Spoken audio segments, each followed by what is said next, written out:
اعوذ باللہ من الشیطان الرجیم، بسم اللہ الرحمن الرحیم۔ السلام علیکم۔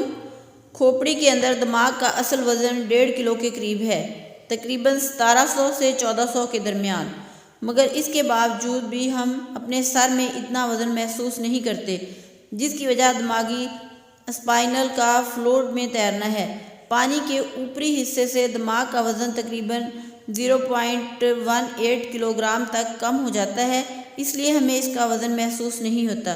یہ سیال اچانک اثر یا نقصان کے خلاف ایک کشن کے طور پر بھی کام کرتا ہے، برین کو گندگی سے صاف کرتا ہے، جس سے اعصابی نظام کو صحیح طریقے سے کام کرنے میں مدد کرتا ہے۔ نماز کی قیمتی حرکتوں میں سے ایک سجدہ ہے، جہاں گھٹنے ٹیکنے پر یہ سیال اوپر نیچے حرکت کرتا ہے اور اس سے دماغ کو ایک طرح کا مساج ہوتا ہے۔ لمبے سجدے کے بعد ذہنی سکون کی یہ ایک وجہ ہے۔ جو دماغ سجدوں کو چھوڑ چکے ہوتے ہیں وہ لوگ اس عظیم حرکت سے محروم رہتے ہیں، جس سے یہ دماغ ڈپریشن، انزائٹی، انسومنیا، مائیگرین کا شکار رہتا ہے، جسے ختم کرنے کے لیے درد کی گولیاں کھاتے ہیں، جو اسپائنل کو وقتی طور پر سن تو کر دیتا ہے مگر سجدے جیسی حرکت نہیں دے پاتا۔